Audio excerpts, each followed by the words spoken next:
दोस्तों, आप सबका स्वागत है मेरे YouTube चैनल पर। आप देख रहे हैं कहानी घर घर की और मेरा नाम सरिता देवी है। दोस्तों, कल मैं आपको आशा, निशु और उसकी फ्रेंड के बारे में बता रही थी।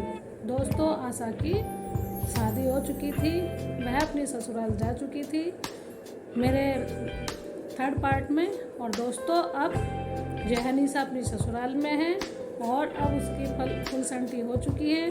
अब उसकी कंगना खिलाई की रस्म चल रही है। दोस्तों, उसका कंगना खिलाया जा रहा था।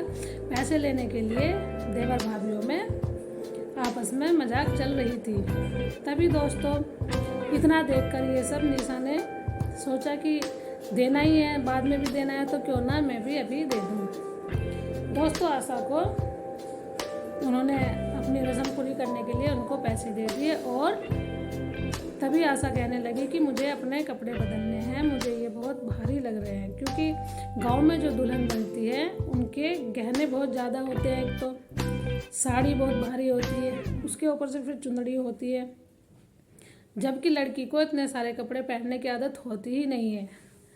आजकल का क्या है कि लड़कियों को पहले से ही इन सब चीज़ की प्रैक्टिस हो जाती है, चाहे वो कॉलेज हो या घर हो। अपनी मम्मी की साड़ी पहन पहन के देखती रहती हैं और गहने गांठे भी पहन लेती हैं। लेकिन जब शुरू शुरू में किसी को ये चीज़ पहनाते हैं तो उसे बहुत मुश्किल लगता है।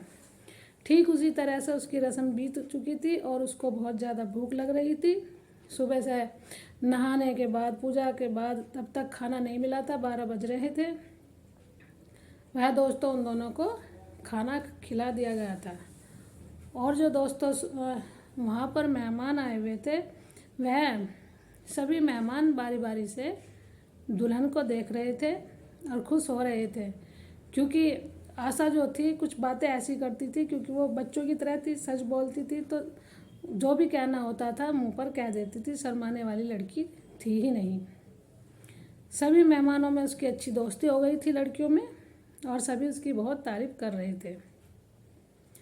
दोस्तों, तभी जो है आशा शाम के समय काफ़ी थकी हुई थी और कपड़ों में रहना था उसको। उन्हीं में ही उसने कहा कि मम्मी या माँ, मुझे ये कपड़े बदलने हैं, मुझे बहुत भारी लग रहे हैं, मुझे अच्छा नहीं लग रहा है इन सब कपड़ों में।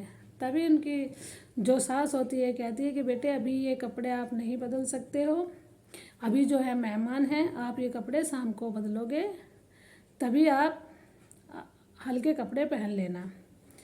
अभी आशा का मन उदास हो गया और उसने सोचा कि पता नहीं कब तक मुझे ये सब कुछ सहना पड़ेगा। इसलिए वो उन्हीं कपड़ों में बैठी रही और एक कोने में बैठे हुए देखती रही।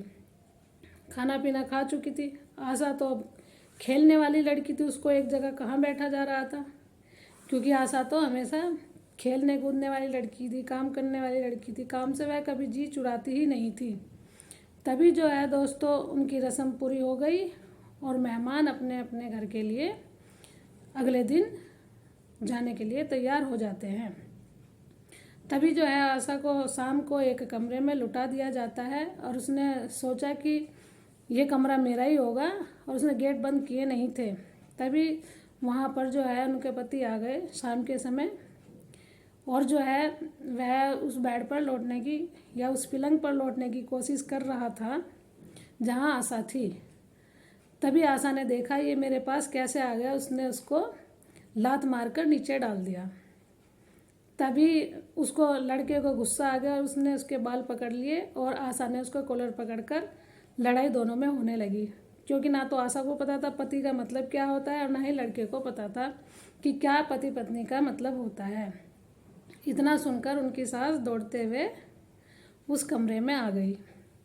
तभी उसकी सास ने उन्हें समझाया कि बेटे, ये आप क्या कर रहे हो और ऐसे नहीं लड़ते हैं, अब आप लोगों की शादी हो चुकी है, आपको ऐसा अच्छा नहीं लगता, आपको ये नहीं करना चाहिए। तभी आशा ने कहा, मैं इसको अपने पास सोने नहीं दूंगी और ये अब मेरा पलंग है, मैं इस पर अकेली लौटूंगी, मुझे अच्छा नहीं लगता कि कोई मेरे साथ लेटे।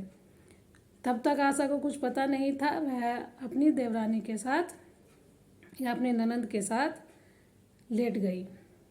तभी दोस्तों, उसको उसकी देवरानी जेठानी ने समझाया कि नहीं, ऐसे नहीं होता है, शादी के बाद तुम दोनों को एक ही कमरे में एडजस्ट करना होगा। तभी दोस्तों उन्होंने उस दिन तो उसने ये सब कुछ लड़कर अपने आप को अलग कर लिया था, लेकिन और वो रात कट चुकी थी। अपनी नंदों के पास आशा सो चुकी थी।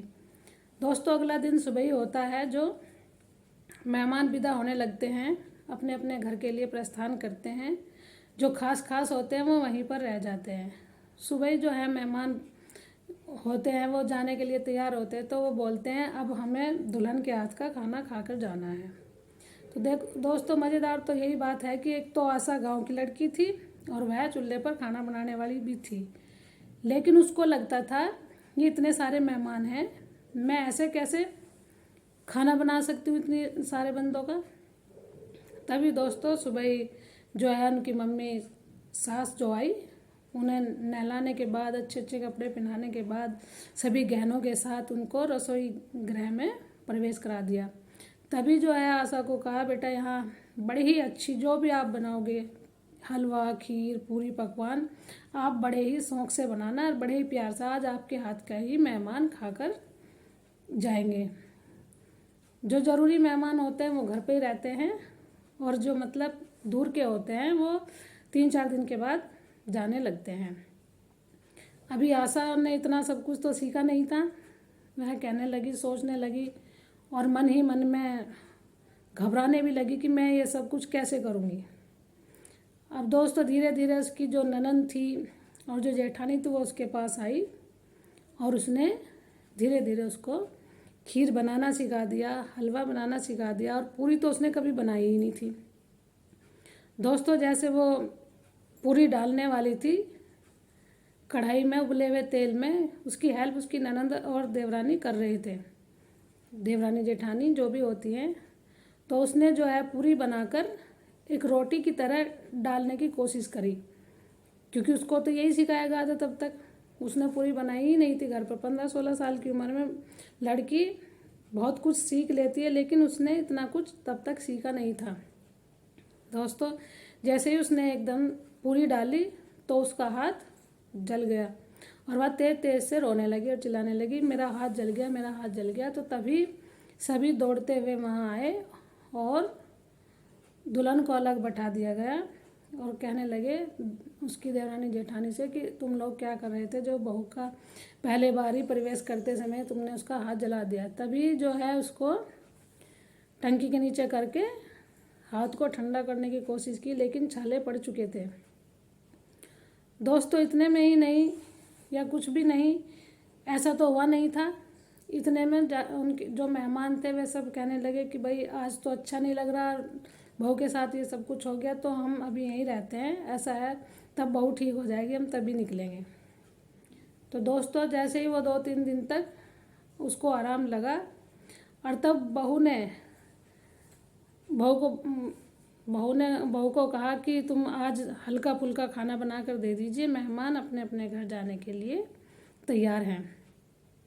तब उसने धीरे धीरे, क्योंकि उसका हाथ दुख रहा था, हल्के हल्के हाथ से रोटी बेली और उसकी जो ननद जेठानी थी उसकी मदद की और अच्छे से वो सब कुछ पहले मंदिर में भोग लगाया, प्रार्थना की, अन्नपूर्णा की पूजा की, तभी वो सब मेहमानों को परोस कर दे दिया। सभी मेहमान जो हैं उस समय क्या करते थे, जो भी भोग लगाते थे खाना खाते थे, खाना खाने के बाद बहू को कोई 5 रुपये कोई 10 रुपये आशीर्वाद के रूप में देकर चले जाते थे। दोस्तों इतने में ही जो है शाम के समय बहू की मुंह दिखाई होने लगती है। मेहमान तो विदा हो चुके होते हैं, बस खास ही मेहमान रहते हैं। जब बहू की मुंह दिखाई होती है तो अड़ोस पड़ोस की औरतें आती हैं दूर दूर से देख कर कि बहू आई है, हम बहू से मिल कर आएंगे, उनको बहुत अच्छा लगता है। फिर उसको दोबारा कपड़े पहनाए, फिर वही गहने गांठे, फिर ये सब चीज़ पहन कर आशा परेशान हो चुकी थी, थक चुकी थी। कह रही थी मुझे ये सब कुछ बिल्कुल पसंद नहीं है, आपको जो भी करना है जल्दी कर लीजिए, मुझे अच्छा नहीं लगता, एक तो मेरा हाथ भी दुख रहा है। क्योंकि आशा चुप नहीं रहती थी, बीच बीच में बोलती रहती थी। दोस्तों जब भी उनके साथ कुछ जो मोहल्ले की पड़ोसन है इधर उधर से आती हैं, वह मुंह देखने के लिए आ गई। तो जो भी कोई आशा का मुंह देखती तो उसको पैसे दिए जाते, उपहार दिए जाते। आशा बहुत खुश थी कि आज मुझे बहुत कुछ मिल रहा है और सब मेरी तारीफ़ कर रहे हैं और सब उसकी तारीफ़ किए जा रहे थे। मुंह दिखाई रस्म वो बार बार मुंह ढक रही थी। फिर आशा के दिमाग में एक सवाल आया कि मुंह ही दिखाना है तो मुंह ओढ़नी ऊपर करके क्यों ना बैठ जाऊं, ये चुंदड़ी बार बार उठाना ढकना ये तो अच्छा नहीं है। तभी उसकी सास ने समझाया कि बेटा ऐसा नहीं होता है, जब भी कोई आए तभी वही आपका मुंह उघाड़ कर देखेंगी और तब आपको नेक देगी। उसने कहा जी माँ जी, ठीक है, मैं ऐसा ही करूँगी। अब दोस्तों आपको पता होना चाहिए कि ये सब उसके ऊपर क्या बीत रही थी, क्योंकि वो 15-16 साल की लड़की थी, खेलने वाली लड़की थी, कितनी परेशान हो रही थी। ये सोचिए कि उन कपड़ों में उस बच्चे का क्या हो रहा था। तभी दोस्तों अगले दिन की जो रस्म होती है उसको उसके मायके से लेने वाले आते हैं। तब तक के लिए आप मेरी वीडियो को देखिए, ज़्यादा से ज़्यादा शेयर कीजिए। कल जो है लड़की को लेकर जाने वाले हैं। तब तक के लिए बाय बाय।